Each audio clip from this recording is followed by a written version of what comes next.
South Africa. Do you want to just introduce yourselves? Parusha, do you want to start? So, my name is Parusha and I promote plant-based living, and I have started a YouTube channel called Going Veganish. Also, do you want to say your Instagram? Oh, yes. Because it's amazing. My Instagram handle is Parusha, Parusha .Naidoo, Naidoo _, and yeah, check it out. My name is Zayaan Khan. I work specifically around food system things and thinkings, and really just trying to understand how we got to where we are and how we keep perpetuating it. Very much from a social-political, ecological perspective, but more recently a lot more understanding things deeper, spiritually, culturally, and using these last few years, it's been much more around art. It's a much more healing space to work. Yeah. But with the umbrella of food. So you food is just such a great, which I'm sure we'll talk about, but it's such a great meeting point to speak about so many different things with anybody, regardless of where you stand on whichever, if it's, racial or economic or religious, cultural, everybody's got food stories. So it's an easy way to engage people on many stories, whether it's around struggles or successes. Yeah. Okay, great. Yeah, we'll definitely get into that. So the reason that I invited you, or rather Parusha, and Parusha, you brought Zayaan, is that how to pronounce it? Okay, great. Is because I have... So I recently, as I was saying earlier on, read the statistic of which you said sounds not even correct, but that 6% of South Africans are diabetic and like 8% are like pre-diabetic or something, and that the second biggest factor of death, that's not how to say that, what is the cause of death, is diabetes, which literally blew my mind. But it makes so like the way, just witnessing how South Africans eat is, I just feel like the staple to what I'm seeing is very much meat based, pap based, and like fizzy drinks to quench your thirst. Well, obviously there are different cultural norms in terms of what people eat, but fizzy drinks do seem to be something that we have across the board, and sweet drinks or syrups, concentrates mixed with water. Oh yeah. That I think is quite kind of across the board. Oh yes, was a thing growing up. That was in creches and nurseries. Yeah, I remember that. It's it's sports matches. Kids, get this like sort of very sugary mixed drink. I think obviously the pap and lots of meat. That pap is specifically mostly Black South Africans, I would say. I think that is the majority of South Africans. And then also amongst the other cultural groups, I would say that fried food is very big. A lot of starchy things are quite big. Yeah, so we do have a variety of vegetables grown here, but we don't really focus on eating fresh vegetables. We definitely, I'd say, across the board, cook the shit out of everything, and also put a lot of sugar in it, fry it, batter it, deep fry. Why is that traditionally South African food? Like, where does that come from? When did we start? Why the meat thing also? Why the meat thing? Yes, because if I talk to like my family, for instance, they will acknowledge. So. And when I speak of my family, I mean like my South African family who are in Joburg, in Soweto, and when we have family gatherings, the main thing that we're eating is meat, right? And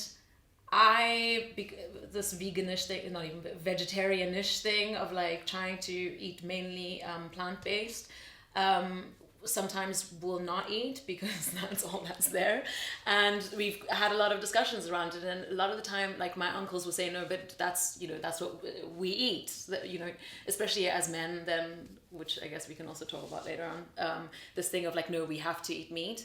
But also, I remember my uncle saying that when he was a kid, there wasn't even that much. It was like meat was the thing that they had maybe once a week, and it wasn't an everyday type of thing. So where is that? Is that traditionally or culturally a South African thing of eating these foods as staple foods? Where does that come from? And did historically would we have eaten other, like, I don't really know what South African food is even. Well, I think historically things have changed in the last 2 generations. My grandparents and probably yours definitely didn't eat as much meat as this generation eats. And that's because maybe meat was valued, well, very seen as very valuable, and now it's very cheap. I need to double check my facts, but there was and I also don't want to say this on camera and record it, but I am, is that I think it was a government stipulated that food pyramid encouraged meat. Meat was, you needed to have high protein. That was considered a very important part of health. And back in the day, the ways that husbandry happened was a lot more holistic. Animals were free to be. They could eat what the hell they wanted. They weren't force-fed things like grain and antibiotics, and kept penned and all these things. So meat, in terms of quality, was very different one generation ago. But what ended up happening in that way was that there are a lot of cultural ties that we get with meat. And so you find this around the world. It's not specific to South Africa, but we're so proud of it that, like you say, we have a national freaking Braai Day. But so sometimes, for example, if I do workshops with fishers or farmers and we talk about what kind of food are you eating and how much money are you spending on food and how much money do you get paid, it's very, especially around indigenous food, and trying to understand where's the disconnection and why are all our everything that we serve on our table to our family is stuff that we've bought. Even if as a farmer, people aren't serving what they've farmed. Okay. It's because meat has taken such the best space in the pantry, in the fridge, in the kitchen, that it's not considered a meal without meat. And you can talk about the different elements, okay, but to the point of, let's say you don't have any money and you need to buy meat to fill your plate. People won't even buy, they're very specific about the cuts they buy, so people won't even do things like bone broth or make a stew or bready from the bones of the meat, because it's not the same, My husband wants to see the meat on the bone. That's what qualifies and quantifies. And the other interesting thing about this idea of, I have a colleague who calls it, it's so funny how we treat maize like the guest on our farms. We give the maize the best space, the most sunlight, the most nutrition, the most water, but maize is not even from here, and we treat it as if it is from here, and it's got such high cultural standing, and it's so much embedded in part of an African culture. But within South Africa, it's not only a staple food within a black community or the black population.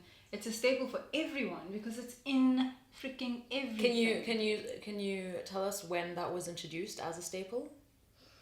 So maize came in probably around the 1500s through West Africa, further north, probably in the north of Angola side.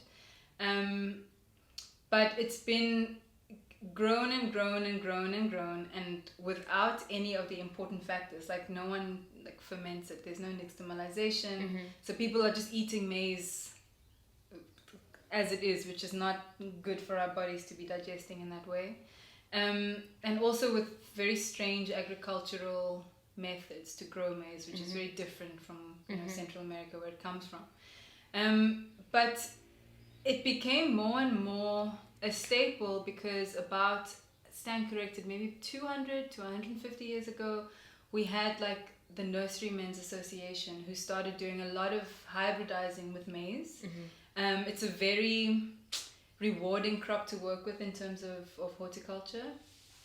And people started the maize board, the National Maize Board, and there was such a glut of maize. I can't remember when it was. If it was the end of the Second World War or sometime in the States, that they exported it and became the best thing to feed your cows and your sheep and your pigs. Meanwhile, cows and sheep and pigs should definitely not be eating maize. Their bodies are not built for that, and they get very sick from it. But it was sold as this thing because it became, for a time, was so easy to grow that there was such a shit ton of it that everybody started growing, and everybody started growing a lot of it. It stores very well. Some varieties, just, especially traditional varieties, they won't get insect infestation like weevils and stuff. They store amazing. So it becomes an easy thing to feed your family.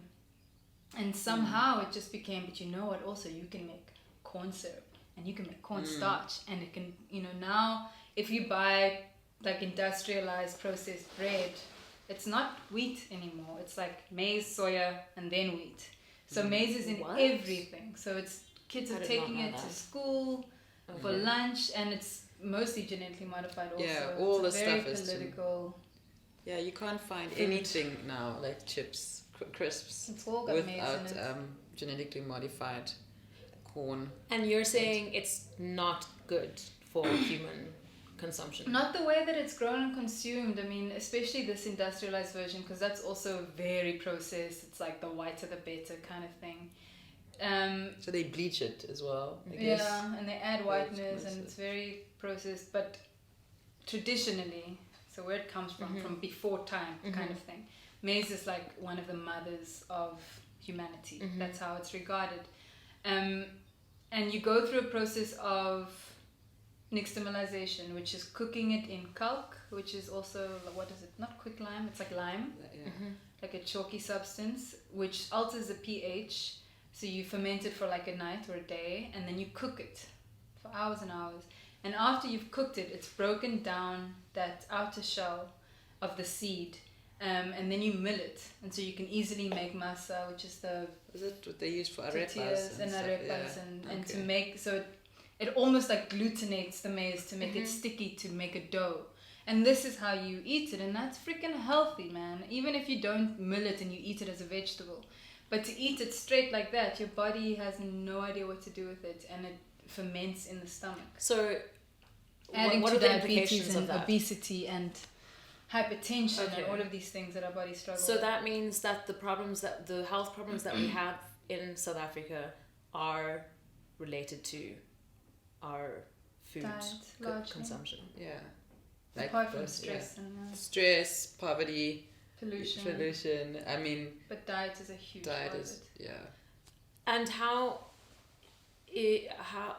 why is that the case? Is it just because it's cheap to eat, or is that just a thing of we're so used to eating that there's... I don't know. As you were talking, I was... Oh, sorry, continue. No, I mean... I was thinking how there's a parallel between how South Africans eat and also in the US. It's low-income people all over the world, actually. And we are influenced a lot by... I mean, we have very similar habits in the US. Lots of like potatoes with mayonnaise, like that's like a big staple in like a family meal.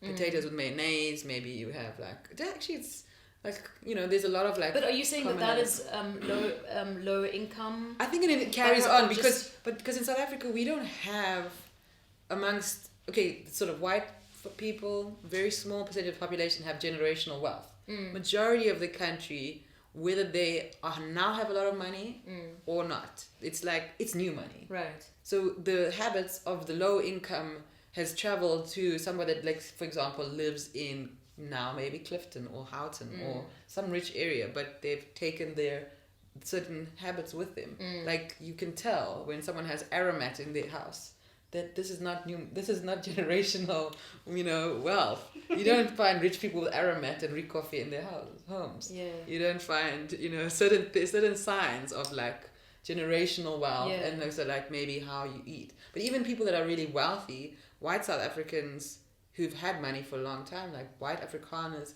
they wrap fucking, I don't know, what do they call those things? They wrapped in bacon. And then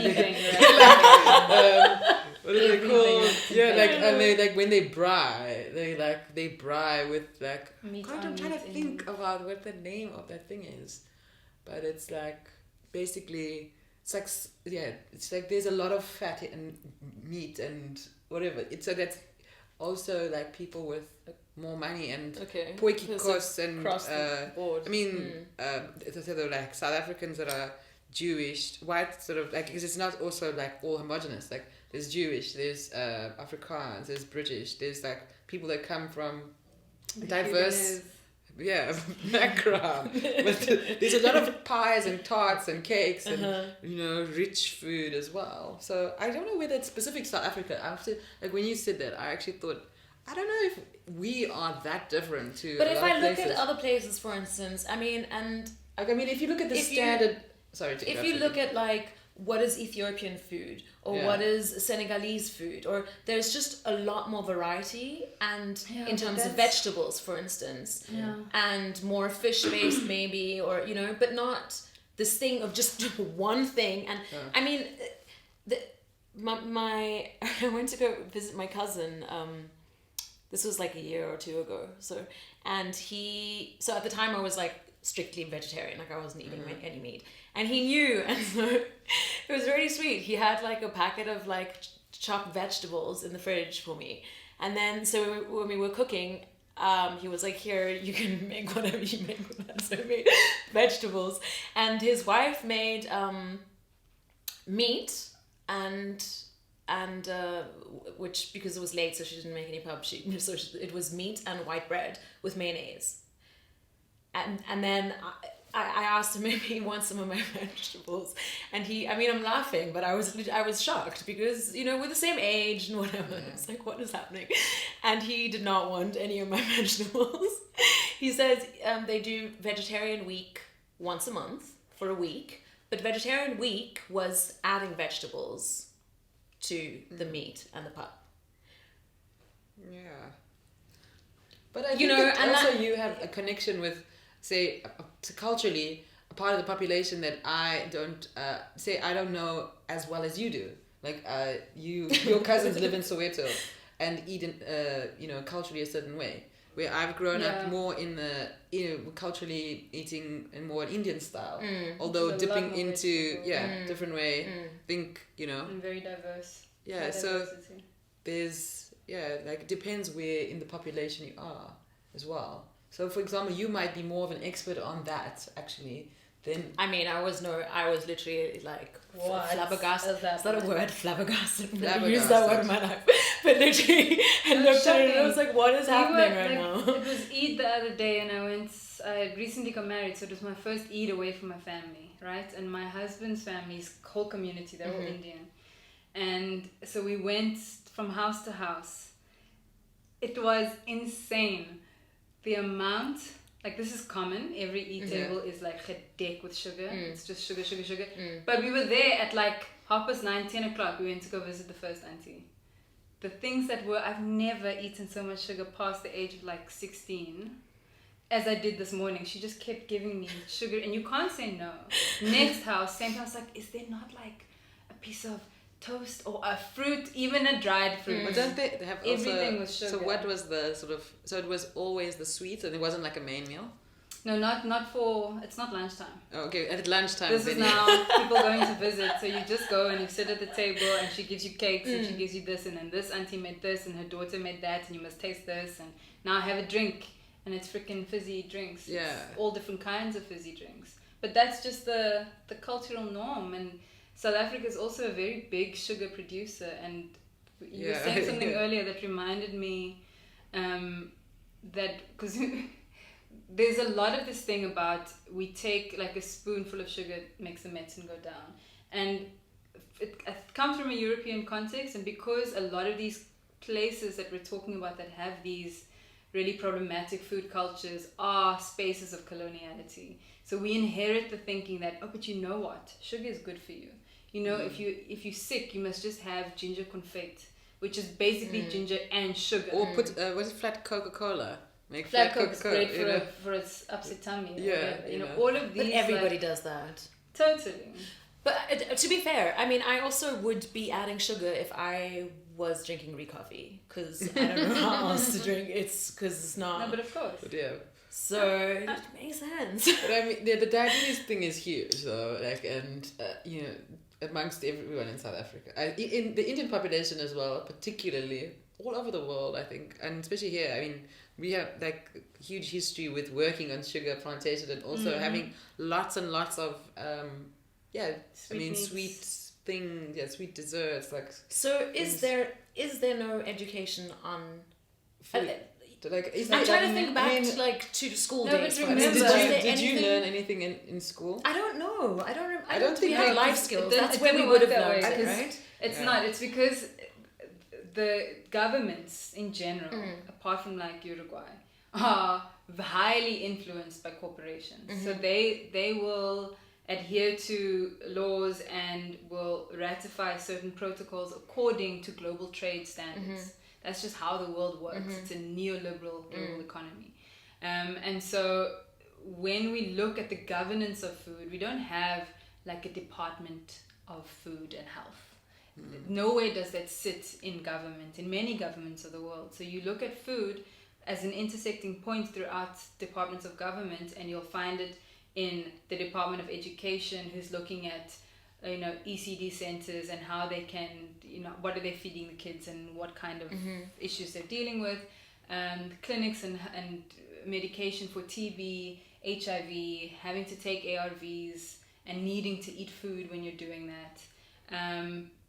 Epidemics like obesity and, when things get to like a point, or it'll be in the Department of Agriculture, which is dealing just with production and not actually food itself. So it's very hidden, and only recently, the last kind of 2 or 3 years, has government, but only local government, taken it upon themselves to analyze and understand why things are the way they are. For example, a big issue is that government doesn't see, or government measures food in terms of caloric value and not in terms of nutrition. So how much energy do I get from this food as opposed to how much nutrition can I get from it? So that's why it's fine to just eat meat and pap. Because in terms of calories, you can go like fucking mine the whole day on a place like that. You can do hard labor, and that's what it's valuable for an economy.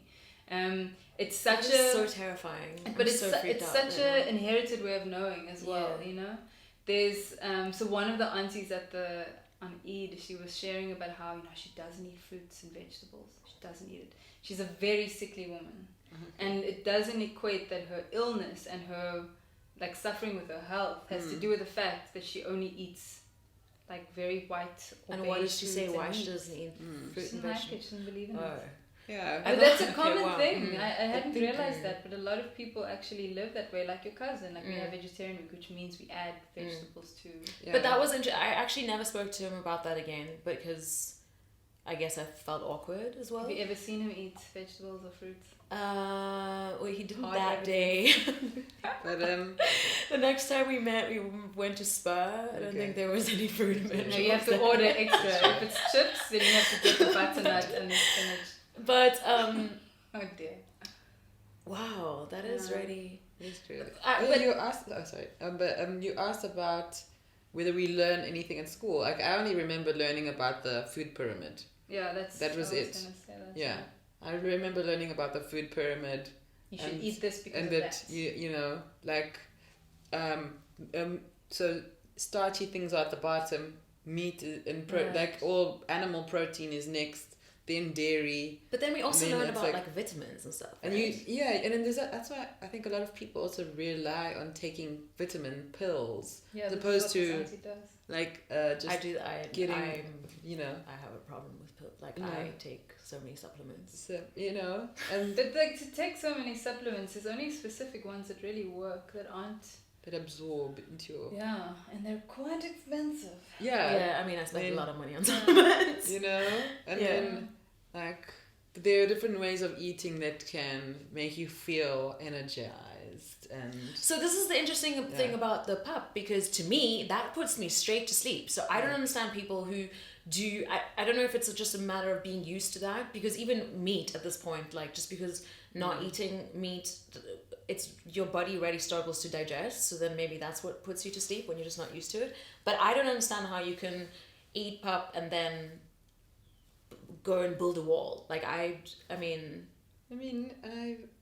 guess people who are if that's their diet and that's their lifestyle, then you get used to, Like the same way with having loads of white bread. Like, I mean, okay, now not that many people would do this, but the whole reason it started was like the bunny chow. It's like, a quarter loaf of bread, white bread, or half a loaf or full loaf, whatever, filled with curry, and then you take that as your lunch, and to eat that much, and a Coke, and a Coca-Cola, but if you basically have that, like when you're not used to it, it also will put you to sleep. But that used to be like a staple for a lot of people. And a kota, people have kotas in Joburg as well. That? It's basically like a bunny chow, but with polony. And it's basically like a Gatsby, but a Joburg version inside a bread thing. So I will never forget Gatsby's my dad. well. I mean, I can never forget because my dad brings it up like once every year, how when he was a kid, he used to get a handful of pap and some salt in his other hand. You know that, Naima? That story? Yeah, that was like his diet. That was his food. And he'll do it like, he'll always tell us to remind us how privileged we are. And that's how he grew up. I mean, we're laughing. It's so horrible, actually. It's so sad. But, I guess that's just... I remember also just getting back to what we learned, because I know growing up, from my family, there was always this thing of like, you have to eat pap to make you strong. That's what makes you grow and makes you... And I remember like, especially in the village, there was always this thing of like force feeding babies with like I know it looks so horrible, but just like literally with the like as porridge basically, closing the nose. Oh my god, shame. Is that not... that's not across the board probably in South Africa, but like in the village, like that was... I mean, I know not pap, but this idea of giving kids something that maybe their bodies aren't necessarily ready for, like, spicy food or... That's what the Indian families did. Yeah, like you get like a dip your finger in the chili and so like, the kids getting ready for the spicy food. It's so funny how different our experiences are. My mom actually tried to wean Naima off, my sister, off breastfeeding because she breastfed for too long. Let's just say too long. What age was your next sister? How old were you, Naima? I think that was Singita. No, it was you. Because what's the I don't difference? know. I think it was you. I'm pretty sure it was you. It was like, I don't know, like 3 years? Is that like... But was Sangita born when? How many years after? Naima. After Naima. Like 8 years after Naima. Oh, okay. Yeah, she's the same with us. She's super How old late. are you different? We're 4.5 years. Yeah. Oh, I add the a half because you insist that it's 4.5 years. But so she tried to wean her off breastfeeding by putting chili on her nipples. Wow. Didn't work. Didn't work. I was also breastfed when I was 3, and man, everything bitter aloe chili. Already, that's... She used to put that mercure crumb bleeding now. Oh, that's so mean. Yeah. Wow. That's like a 3-year-old terror. Yeah. That's really interesting. Do you think that there is a way, especially for, because this is like an argument a lot of the time, when you talk about, especially with veganism, right? I think you get that a lot, that people say it's not accessible to low income households, a vegan diet. I'm not even like, because that's a whole other topic, is vegan diet the most healthiest diet. But just in terms of like, is it possible to add more vegetables to your diet and less of these things that you say are not healthy if you are, if your income is not? Well, now it's like, a couple of generations ago, most families had meat like once a week or maybe less even. And okay, with Black South Africans, there was more a ceremony often around like a slaughter, and you'd see the animal roaming around, or also the same with I think other cultural groups as well. You would maybe slaughter a chicken once a month and then turn it into something like a curry that would be become like this bigger dish with small amounts of meat in it that would feed a big family. And it was like a once in a while thing. I think it is across the board that and it is everywhere in the world. Like with affluence, people is eating more and more meat. Like there also this bacon and eggs thing. was invented by some American advertising guy who created this American breakfast, and most people were eating, this guy. But anyway, I can't remember what year it was or what his name was. But basically, most Americans were eating having orange juice and toast and stuff like this at some point in the. You need to find the specific date and add it in here. Let's be quiet. I'm not gonna do that. Okay, add it in. But anyways, this guy, and obviously we all are influenced by America. America is like that sets this global kind of like idea of what we should be eating. And this guy, because they wanted to increase the sales of dairy and increase the sales of meat, he created this bacon, eggs. The breakfast, it was backed by doctors saying that yes, you will function better if you have more calories in the morning. And then he twisted it and said, this is why it basically, doctors are promoting that you eat eggs and bacon for breakfast, when they just said, actually, so they said, yes, if you have more calories in the morning, you will, be more productive during the day. And it was obviously twisted. And now it's like, South Africa taken that sort of thing on. We very much influenced by also people that have colonized us, I mean, I had a friend growing up, and she was like my best friend, but I think part of that was because at her house they had bacon and eggs for breakfast.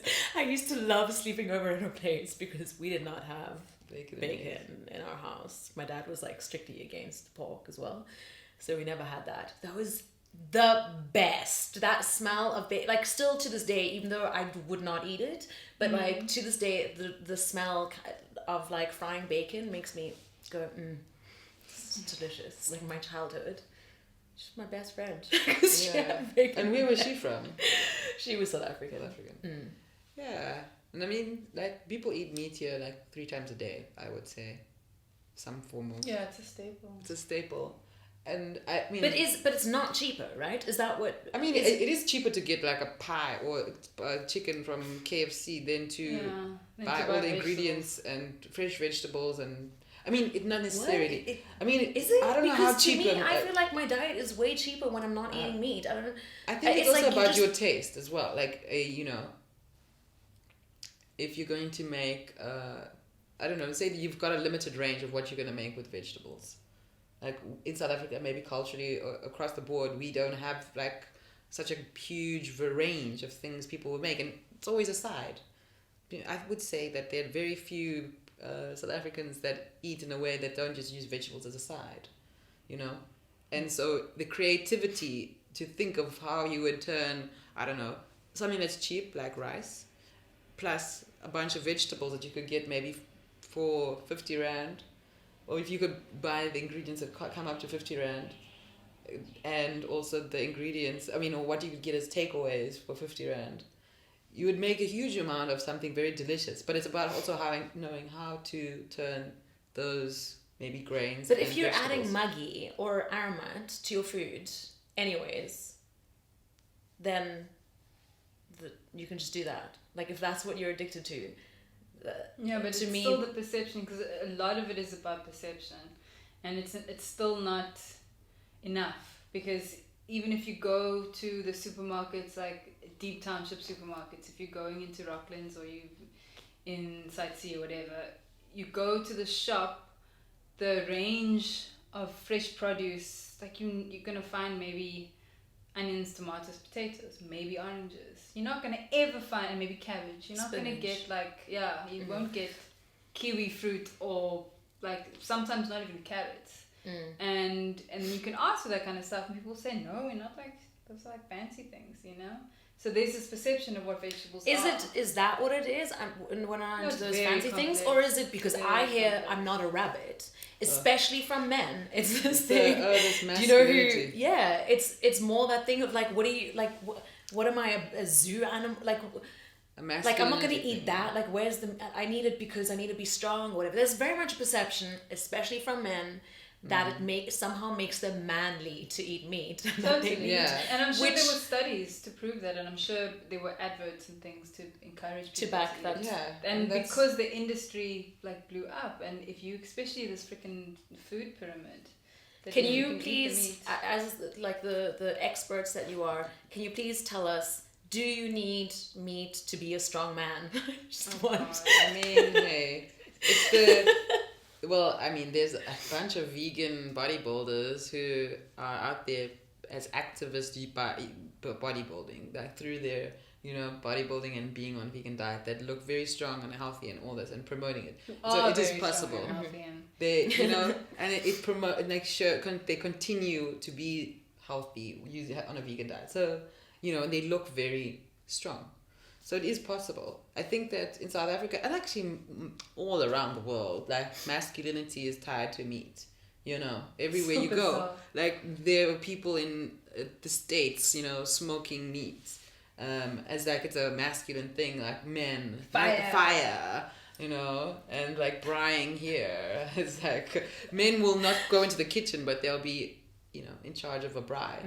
And there'll be all this barbecuing, braaiing culture. It's very much like tied into like, I'm a man, I can cook on the braai, and I can eat like loads of meat. And also men, I have seen it, like when there are vegetarian men around, other men making comments to emasculate the vegetarian man, or sort of like these sort of bizarre comments. But I don't think it's uniquely South African, basically, this whole idea of that you need meat to be strong. Like, drink milk to have strong teeth, when in fact there's studies that show that having dairy weakens your bones, increases your osteoporosis, where that's the thing that's promoted in, like, all over Scandinavia. People are drinking, milk and feeding, like, as a thing to strengthen your bones. When there's certain places in the world where people are drinking so much milk and whatever, but they have high levels of osteoporosis. There's a lot of that, though, is also due to the fact that when farming practices and land management practices changed post-industrial revolution, quotation marks, a lot of methods became very extractive, and so the health of the carrot or liter of milk or sheep liver, whatever it is that people are eating, also diminished quite heavily, so that the body is still the same evolutionary body that was there, 20,000, 50,000, 100,000 years ago, that it has always had a high nutrient diversity. We've had to eat a lot of different things prepared in a myriad of different ways in order to survive the seasons and to survive everything. That now we're eating things that are really bad for us, and literally pulling the minerals out of our teeth and out of our bones. Even the water that we drink is doing the same thing. But there's no kind of advocacy or awareness about that. So how are people supposed to know that? In the Cape, I don't know if you've noticed, but people, I love this story, but people always refer, like Afrikaans people refer to cooking oil as visolie. Because back in the day, you used to buy everything obviously in bulk, so you would go buy oil by the can, and go take your bottle of oil, and it used to be whale fish oil, so visolie. So it used to be whale oil, which is very omega fatty white. It's very healthy, and it doesn't have any residual effects the same way that vegetable oils do. And so blubber, basically rendered blubber.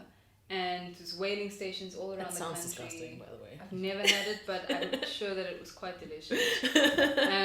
And then all of a sudden, with the influx of large-scale grain industry, and you know what, let's just come in with a canola and come in with a sunflower oil, which is very processed, and all these vegetable oils that people, there was no notice. And apparently, I've got to check the archives, but it was the same price. So it was just still visolie. That now you ask people, why do you call it overnight kind of change without... And you're still using it in the same way, with the same recipes and the same, and not noticing that your health is degrading over generations. But the other obvious thing is that with this industrial these many industrial revolutions that we've had, we're all children of the late 70s, 80s, 90s. Our parents from the late 40s, 50s, 60s. And you see, like, I can see it in my father's community, like his people are dying. All his friends are dying because of heart disease, of diabetes, because of cancers, because of like it's lifestyle stuff. Because we all grew up like eating fucking sugar for breakfast. We all had sugar cereal. It's the first thing you eat when you wake up as a kid who's supposed to be developing. And then having meat and then more meat, and it's all processed and industrialized and lots of medication and antibiotics. Our bodies just inherently are weakened and are not able to adapt and survive as they have been. Plus there's all these external stresses like air travel and pollution and the stress of living in cities and so on. It's Kellogg's a South African company. No, it's not. So but this is interesting, yeah, like so. But it happened like it's all hidden, you know, and we're all growing up with this, and now it's only coming out. But it's really so interesting that there's clearly such a disconnect that we literally think that what we're supposed to eat, or that the things that we're eating are supposed to be making us strong when they're literally doing the opposite, and that's very scary. And we blindly trust also. Yeah, like I mean, muesli is supposed to be this healthy food, but then people turn it with, you know, granola is literally sugar. And then people put, you know, more sugar in it, or fruity yogurt in it, or like when I was a kid we had also Pronutro, which is like, it says it's got all these different vitamins disgusting. And stuff, but it's like it tastes like cardboard. It is. So we used to add like loads. We used to add sugar and milk into it. Yep. And I mean, Cocoa Pops. But it was it's like breakfast, you know, like all these breakfast cereals. Vitamin A. No, I do remember going to other friends who then had those type of cereal things that they warmed up in the microwave, and they would force their kids to eat that in the morning. Like it was literally like, you have to eat this to be healthy. And those were the friends that then I didn't want to visit anymore. We are no longer friends. Want the bacon and the eggs. Because it was so gross. It was like mushy and warm and like sugary. Like I didn't want to eat like sweet stuff for bread. Like it was weird. It was weird to me. I didn't enjoy that at all. It's a huge cultural norm, eh? It's around the world, sugar for breakfast. Yeah, very high sugary foods for breakfast. Or energy. Sugar's energy. Yeah. And I mean now, even like in places like Germany, right? Say like a while ago, you would have had bread that's just water, wheat flour or rye flour, salt, yeast, kaput. I mean, even like that, or they would even like not add actual yeast. They would like ferment it or use a starter or something. And now, like Germany is known for this good German bread, but a lot of supermarkets now they're like, you know, putting all kinds of crap into the bread. So people who have been eating like this really healthy bread, like maybe you'd, you know. I've noticed that there's like sugar or like, what is the other one? That syrupy thing? Corn syrup and most of those breads like at Lidl and Netto and stuff as well. Yeah. So the food is changing. People still eating the same thing. Like before, you know, pap, for example, wasn't necessarily that bad. It just wasn't good. It has no benefits apart from filling you up and having calories. But it also doesn't cause problems, hey? Now it's very bad. Bad. And so can you go into what is, in terms of what is it bad? What does it do to your body? Much more processed and genetically modified. Yeah. And then what happens to the body? It costs your body more to process it than it used to when it was like nutritionally. Now it's like making it even worse. And also we don't know yet what the genetic modifications are going to do to people. We will only know in a generation or so, because this there hasn't been a generation that's gone through with genetically modified maize yet. It's only been introduced in our lifetime. So I'd love to, like, in all the kind of advocacy work, there's such a trend, and I don't know if there's any conclusive studies yet, but with the influx of GM maize and the rise of obesity. I remember having this conversation about 7 years ago, around 2010, 2012, and and how much of an epidemic, like it became, like government was like, holy moly, what's this this obesity, and it's like obviously obesity comes with diabetes and comes with all these other diseases, but there was this kind of correlation, but like, you know, but then why aren't we looking at what people are eating? And it's still, people don't like to recognize that food is medicine, or that food has, and diet has a direct, I mean, doctors aren't prescribing, like, what are you eating? They're not asking and investigating those things. You know, it's still something a little bit... I do also feel that in South Africa, there is very much, like, if you look at, like, a lot of celebrities, like, I don't know, maybe actors or musicians or whatever that become famous, and then with that comes the money, will blow up in terms of, like, weight and, you know... The good life. The good life. And it's literally, especially with men, like a lot of the time I feel like it's really considered a thing of like, oh, he's living large, like he's living the good life, he's made it. That there's like this... Especially politicians. Especially... Juju backwards. But yeah, exactly. Especially politicians as well. And there's this like, it's like... sign of affluence. Yeah. But then also, it's also not a specifically South African thing. Like how there's a documentary on Netflix. It's not a specifically South African? No. Where even they did this whole thing about rap. And like in rap you say, I'm eating, you know, it's like I'm doing well, I'm living life, you know. It's like it's like getting fat is like actually a positive. It's like, you know, there's a lot of this thing of like I'm eating, it's getting... Is that with women as well though? No. I mean... I don't know, I've experienced it. Because with women, then they have the money to then do like liposuction or whatever, get boob implants or whatever the hell you're supposed to do as a woman if you like... Like it depends, I think, also culturally, because I was really struggling before I got married, and I was super skinny, but I was also like, I can like survive, I can, you know, and know how to get by with this amount of money and eat healthily and whatever. And yes, I'm like skinny and weak, but I'm good, you know, I'm like supposedly healthy, but I wasn't. And then getting married, I got what we call like happy fat, you know, and I started to like all of a sudden have an ass, and my tits were so much bigger, and all of these like things that happened. Wait, you was thinking about it was pre-marriage was skinny, and post-marriage, but it was a good thing that you... Is that what you're saying? So and then subsequently, like, what is happening to my body? Why is it hormonal? What is all of this stuff? And on the one hand, it was yes, because you're eating more than you used to, because you weren't struggling with a single income and broke and whatever.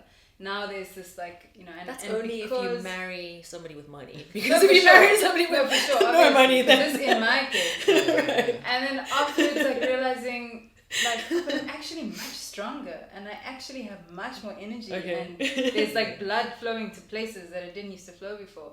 And not seeing myself as like skinny as a weakness, because I was always skinny. My whole life I was always a skinny thing.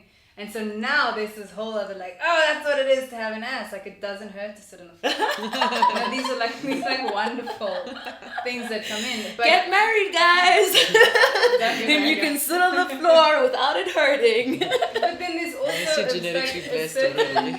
What do you call it? Like a certain attraction that like some people prefer extra junk in the trunk. So they don't want the skinny bitches kind of thing, you know, and that's a reality. A lot of people will say, don't marry her, she's not good, she's too skinny. Yeah, in South Africa that is definitely valued. This is a cultural I praise the Lord every day for that. Because you had the German experience as well, you know, where skinny is more... the European context. That's different. And like here, I would say... not healthy. Yeah, this more of a value, which is the thing with obesity also, isn't it? It's like, no, it's good, you must when I went to when I was in Joburg 2 weeks ago, I went to go visit my family, and my uncle said, he was on the phone to like my other uncle or something, and he was like, yeah, Tandi's here, she's getting fat. And I literally, my jaw, I was like, what? And I was so offended. And then he was like, no, that's a good thing. I'm like, what? Since when is that? I don't understand what's happening. I mean, I understood what he was saying, but also... You're looking healthy or something like it. That would be the other more PC way of saying it. You're looking healthy. Yeah, but to him, like, to him, that's just not a bad thing. Like, getting fat is good. You're strong. You're a woman now, as opposed to, you can carry children now. That's like... Oh, thanks goodness. Yes. It's so cute. It's crazy. Yeah, I mean, it's a South African thing, but I think it's like everywhere in the world there is this idea that having a bit of curves and stuff, it makes you a little bit healthier. But it depends on like where the levels, like where it ends, like when there's health It's hilarious because there's already like only that much of a frame where it's like it's healthy, and then if you go there, then people are like, that's terrible, or if it's the side of it, and it's like it's like you're only allowed this. It's that thing also you were talking about virility and masculinity and meat.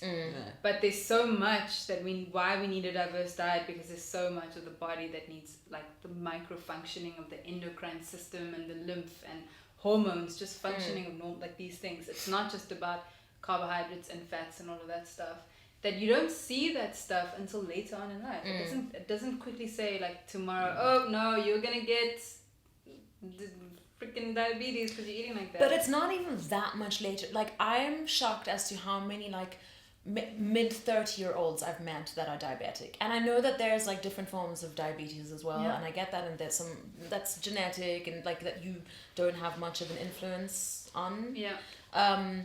But a lot of it is very clearly just diet induced, and it doesn't I don't want to be alcohol. Yeah, this is another thing. But I don't want to be 40 and be suffering from these things, and I just really don't understand why there isn't. I mean, I do because you went into it, but that there isn't any education on that. And also, I also don't understand because we all have family members that are diabetic, and that's why I don't understand why then there's not a much bigger awareness around, because what ends up happening is that we all end up being sick, and then nobody's got medical aid to deal with these things, and you're spending so much money on medication, and it's just like this horrible because it's of work and but it's also like not thinking about investing in your health now to prevent illness later.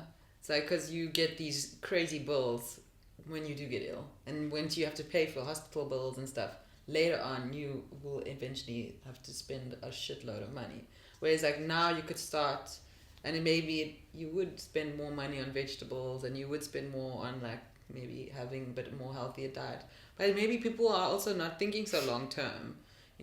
I don't know whether we have a culture of like living in this moment. Or there is a lot of fear though about people putting insurance, hospital plans, funeral plans and stuff like that. I just got a call just before you guys came from like somebody, I don't know, funeral it was F&B. I don't know, it was somebody that was like a death plan or something. Like I'm ready not. I don't want to. It freaks me out. It's so strange. Just like every second commercial on TV is a funeral plan. That is people are more into funeral plans than pension or medical aid, which is very sad. Yeah. But, so what does this mean? What do we? But I think that South Africans are becoming more and more open to the idea. I think the thing is also you need people that look like you to do something and promote it in order for you to become maybe open-minded about it. Because right now, for example, maybe having more vegetables, like a vegan, even the word vegan and the vegan diet and stuff, it's very much a white-dominated space in South Africa, and also all over the world that it is. But in like in the States, there's like a big black vegan movement. I've been meeting a lot more black vegans and vegetarians in South Africa. And like the more there are people that look like you doing something, the more it becomes like your mind becomes open to possibility. So even in my family, like I think this idea of vegan-ish is more possible than vegan. Like just having more vegetables and less meat, or just having more variety and also experimenting with different things. Like it's a possibility. And in my own family, more people are eating more vegetables. They still eat meat, but maybe have less. And I think that, we have, like, both my parents have diabetes. I've got one grandparent with diabetes. Like, we've got, like, heart problems, cholesterol, blah, blah, blah, blah, blah. And, How do they respond to that? So, how do they respond to when I say things? Like, sometimes they'll just be like, but we've got to live, like, you only live once, or, like... come Which on, is just like also having true. a fun. You You can't know, do anything like else. I can't really like also impose my views. I have to. I mean, they're not actually views. They're I would say facts. Like, like for example, like if a kid has a phlegmy throat, and I'm watching the parent giving them a milkshake, Oh. and I'm inside thinking this is the worst thing possible. to Sugar give- and milk. Sugar and milk is going to create more mucus with this kid. It's Yeah. like really, like, so you kind of have to be like sharing information, but at the same time also let this person live the way they want to live. And if they want the information, then you can share. But if they don't want the information and they just rather be like, look, man, I don't want to live till I'm 100. All my friends will be dead by the time I'm 80. And actually, I'm 55. And that's another thing. Like, what a lot of people are, also want to enjoy, and they attach But the thing enjoyment with, like, rich food, meat, eating whatever you want, like fried things. That's enjoyment. And also in South Africa, I would say that we have. Okay, this I think is an important point. Like, there is a lot of poverty. We have a lot of social problems, and food is one of the things that gives people comfort. I would say it's one of the cheapest things that can give you comfort in South Africa.